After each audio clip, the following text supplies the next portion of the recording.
Alrighty, welcome in, ladies and gentlemen.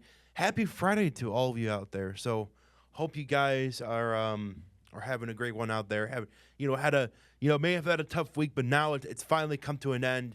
Friday is here. Thank God. Thank God it's Friday. Welcome to the show. The penalty. I'm your host Trevor Cherney. Thank you so much for joining today. So obviously today we're just going to obviously go over the Lions game and against against the Philadelphia Eagles. Again a pretty tough matchup, but something that we should keep a lookout. And then finally, so obviously is the offseason for Major League Baseball, which now obviously, which means that it's now time to talk about Tarik Skubal and his potential future with the Detroit Tigers. Um, so yeah, with that being said, let's get it going. So look, obviously Lions this week have a huge game against the Philadelphia Eagles. The Eagles have only, they're 7-2. They just beat the Packers last week. I mean, both offenses for Philly and for the Packers were pretty uninspired, but nonetheless, they still won the game, which is a huge win for them, and certainly for the one seed, because they're trying to chase Philly for the one seed. They're trying to chase Seattle, the Rams. If you still want to put the Lions in that mix, you can. All the Lions for 3 losses. So, listen. Here's the thing about this game is if the Lions still want to make an argument that we're still, maybe not the class of the NFC, because that goes to the Phillies, right? Because, Phillies obviously won the NFC last year. They won the Super Bowl. They won it last year. So they're still the class. Philly is still the class of the NFC. But Detroit, if they still, here's the thing. They still have to prove themselves and prove to everyone else that, hey, we are still in the mix for the one seed, and we're still in the mix to be the class of the NFC, to still be in the mix to represent the NFC in the Super Bowl, right? So I think that's all fair to say, especially coming from especially, to make the argument for the Lions that, oh, hey, to prove that they're still, in this thing, and which I still believe they are, right? But they have to win this game. And plus, here's the thing. They really need a really good win over a really good opponent. If you want to count the Bucks game, that's fine. If you still want to count the Ravens game, that's fine too. I guess the Bears, because he scored 50 on them, I guess. If you want to say that, sure, because the Bears aren't complete crap. But with that being said, the Lions still need, a signature win, if you will. And it's going to be hard. Look, traveling to Philadelphia, playing in that sort of environment, Campbell has already said it's a tough place to play. It's very hostile, like super hostile, for any opponent coming in there to Philly. It's super tough. It's incredibly difficult for any opponent, for any opposing team to play in Philly.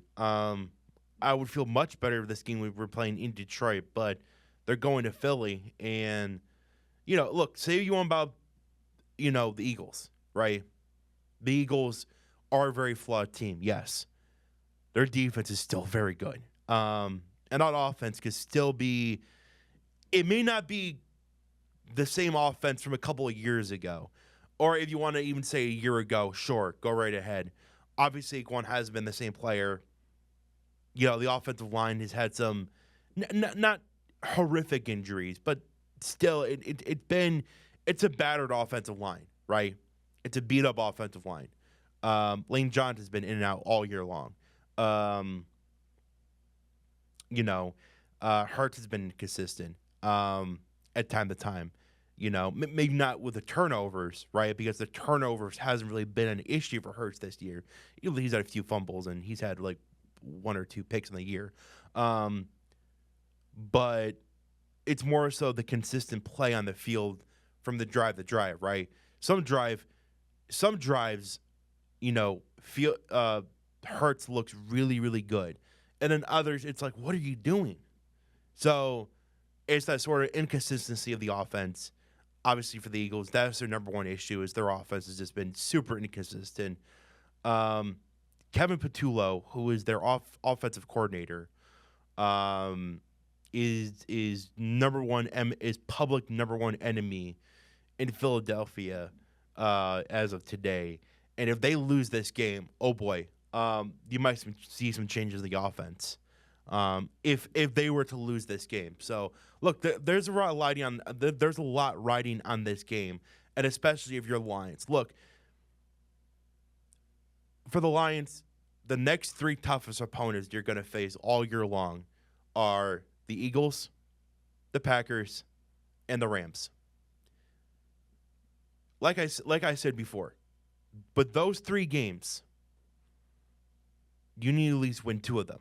Okay, so you at least win two out of three against those three teams, which is going to be very difficult because all three of them are really, really good, right? But you at least win 2 out of 3, and you can at least still show, yeah, we still can get the 1 seed. We still can win the division, So, and like I said, for the Lions, it's not going to be easy, especially they still have injuries to that offensive line, to that defensive line, But even then, Laporte is hurt. We may not see Arnold. Taron Arnold may not play this week. He's in concussion protocol. So you might be missing several players for this game. And the Eagles are pretty healthy for the most part, which is certainly a huge disadvantage. But again, the Eagles have been very inconsistent this year, especially in offense. They've been really good in defense, though. So that's my one concern. Now, look, if the offense can at least move the ball, right, and at least can produce at points, and at least their defense can do their job in keeping the Eagles inconsistent, right, then, yeah, certainly, look, this is a winnable game for the Lions. But it's going to be tough. It's going to be tough because you're playing in Philly. You're still beat up. The Eagles got a massive win over the Packers, and they're relatively healthy too. So it's going to be a challenge. But this is one of the games you have to win to show that you're still, one of the big boys in the NFC, if you will, right? One of the top dogs in the NFC that's still competing for the 1 seed. So, yeah, this game is very crucial. It's very important. I expect the Lions to do their best. I got confidence in the offense with Campbell calling the plays. Defense, we'll see there. And look, it should be a good game. I don't expect it to be a blowout one way or another. I hope this game is still somewhat close and still, competitive, right? But look, if the Lions lose this game, it loses it as a team in the NFL with already having 4 losses before December. I mean, that's bad. Especially when you're competing for a Super Bowl, right? You need as little losses as possible, and already having 4 before Thanksgiving doesn't help your case to make a true Super Bowl run. And especially, and look, the Lions still need to win their division. First and foremost, they need to win their division. And depending how other things shape out in the NFC, still and try and get the 1 seed, obviously, right? So yeah, big game this weekend. who am I gonna predict to win? Hey, I'm gonna go Lions here. Again, I know the Eagles, they're more healthy on offense and defense, but they've been really inconsistent throughout this entire year. I was not impressed by their offense whatsoever on Monday night. I thought it was super uninspiring football. Um, so, I mean, it probably doesn't make much sense, but I'm gonna go Lions here because there's a lot riding on this game and on this team. And if they lose, um, it's not gonna. I'm not gonna come in, Monday and be like, oh, it's a loss. A loss is a loss. It's okay. No, that's gonna have huge implications for playoff picture, for seeding, for everything, big picture wise, for the playoffs and for the Super Bowl. You know, the Lions need this win more than Philly does. We know what Philly is, but the Lions, they need that one signature win. Okay, they do. They need it, and if they don't get it, it's gonna spell trouble for the rest of the season.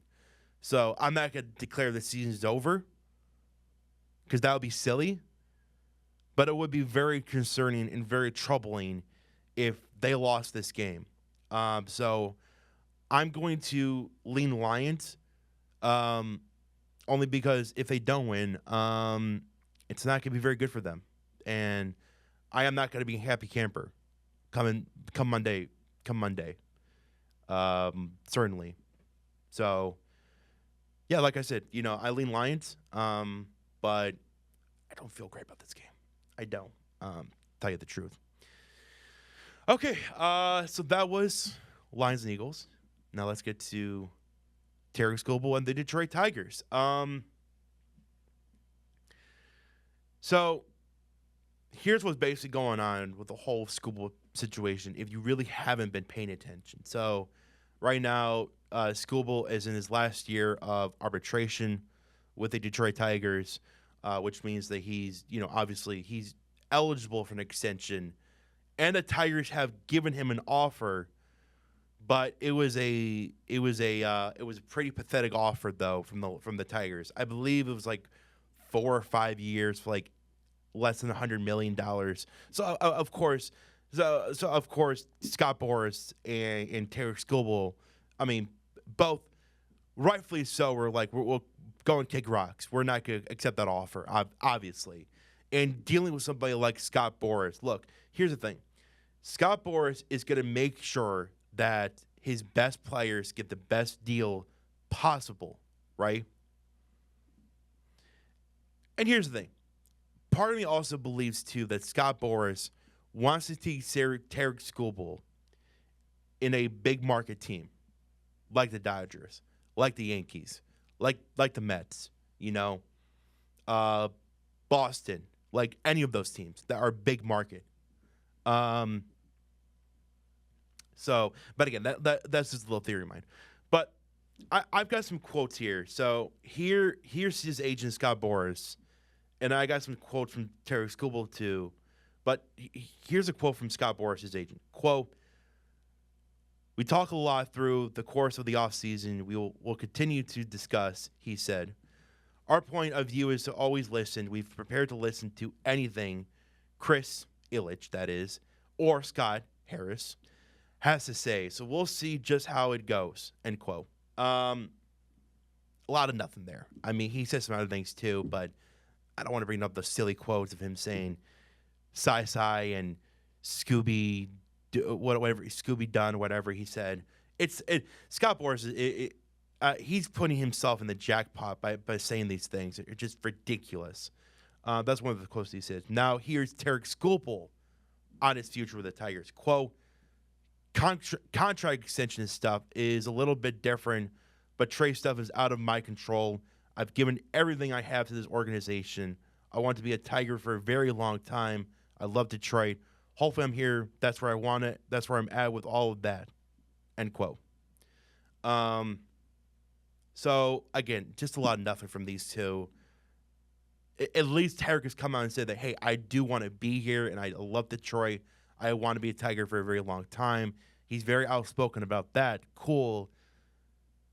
But then your agent is sort of making a mockery of Detroit and making a mockery of Little Caesars, making a mockery of Chris Ilitch, which, well, again, I am no fan of Chris Ilitch, okay? Let me be very clear. I am not going to be this Chris Ilitch truther or defender or, look, if he does something dumb or stupid, I'm going to call him out for it, just like anyone else. But, man, Scott Boras is doing Tarik Skubal's he's doing him nothing good by going around and prancing around and, saying, oh, Sai and Scooby Dunn and all this and, oh, hey, look at this, I'm Scott Boras and I'm so cool and I'm whatever. All right. Again, look, Scott Boras, I get what he's trying to do, but just calm down, okay? So here's my overall general thoughts on Tarik Skubal, okay, and his future with the Tigers. There are only two things that I would be okay with the Tigers doing, okay, with Tarik Skubal. One is trading him, okay? I would be totally fine with it trading him. Now, look, I love Tarik. I love what he's done for this team. I love what he's done for the city. Back-to-back Cy Young Award winner. Just a special type of player. Just an incredible talent. Somebody who is just, phenomenal. Somebody who is just truly just a great once in a decade sort of pitcher that we've seen, right?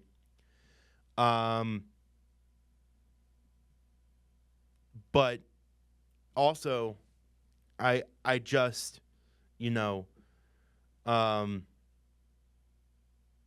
but I would be totally fine if we traded him, because at this point I feel like that we also have gotten the best. We have gotten the best out of him as well. Now again, down the line, his career, he can win another Cy Young. I doubt he's going to go back to back, right? He may be in the mix next year, but I doubt he'll win it next year, because it's incredibly difficult to win it back to back. Think about that. I don't know if there's ever been a pitcher who's won it 3 times in a row. I probably not. I would be astonished. But I would be fine if they traded him, and I'm also fine if they just decide, hey, look, we're going to give you a fair extension offer. Here you go. Now, do you really want to be a Tiger for life, or do you want to go and be traded, right? But aside from those two things, right? Aside from, him being traded, or him giving giving him a long-term extension, anything besides that, I would not be okay with. Like, let's say this is a scenario where they do nothing this offseason. They don't trade him, they don't sign him, and they just keep him for his last arbitration year he has left. And then after the season, he decides to walk in free agency for nothing, then I would be absolutely furious. You can trade him. You can sign him to a long-term deal if you want to. But what you can't do is you just can't let him go for nothing. Okay? Look at what the Los Angeles Angels did with Shohei Ohtani. Shohei Ohtani might be the best baseball player on the planet right now. Okay? And the Angels had him. And when the Angels were down, and when the Angels clearly weren't going anywhere, and instead of signing him or trading him, which is what they should have done, they decided to keep him for his last year, and they decided to go an all-in the trade deadline, and they went nowhere. And I remember they actually shut down Shohei for the rest of the year at one point, and then he just walked in free agency, and that was it with the Angels. Like, how did you let the best player in baseball on planet Earth just walk in free agency? That's ridiculous. It is truly just team malpractice if that happens. If you let your superstar walk for nothing. It's malpractice. It is. Like, I would not be okay in a scenario where we just let Tarik Skubal walk for nothing and we get nothing back. You either trade him and you say, hey, we appreciate everything you did. You know, it's been a pleasure, but obviously two sides can't come to agreement. We're going to trade you somewhere else. Thank you. Have a great day, whatever. Or you just say, hey, Tarik, so we want to keep you in Detroit. We want to keep you here for a while. Here's an extension. Boom, bada bing. There we go. Like, but there's no scenario in my head where you can just let this guy walk for nothing. That would be utterly ridiculous. It would be, I would seriously, I would question Scott Harris and his thought process if he let that happen. Truly. Why? Why would you let that happen? Why would you let this guy walk for nothing? That would honestly infuriate me so much. Because you have this once-in-a-lifetime player on your team who is a back-to-back Cy Young Award winner. And if you let him go for nothing and you just let him walk in free agency, oh dear God, I would be furious. Oh man, I would be mad if that happened. So, look, like I said, you either trade him or you sign him to a long-term deal, and that's it. Those are your only two options. Letting him walk in free agency after this year isn't an option for the Tigers and shouldn't be. So let's just hope that that doesn't happen and that they actually do something with this guy. And it's either you trade him or you sign him. And if you ask me, well, Trevor, where do you lean personally? I honestly lean trading him, in my opinion, because look, everything I've heard, everything I've heard from beat writers and from insiders and from whomever, they have all said basically, it doesn't look like that Detroit is serious about giving him a long-term that he wants or what Scott Boras wants. So honestly, at this point, it's just better just to trade him. And plus, like I said, you already have everything. You've already got the best out of him, right? There's no guarantee he's going to be, he still might be pretty good, right? But there's no guarantee he's going to be at the level that he's at right now in the next 2 or 3 years, right? 4 years. Anything could change in that span. So, look, I'm okay if they trade him. I'm okay if they sign a long-term deal. I'm not okay if they just let him walk. That's bottom line. Bottom line is you can't let this guy walk for nothing. So, anyways, that's it for today's podcast. I appreciate you all for listening. Please like and subscribe. Please follow the podcast. Please share with all your friends and family. I appreciate it. And yeah, y'all have a great weekend. I will see you on Monday. Have a good one.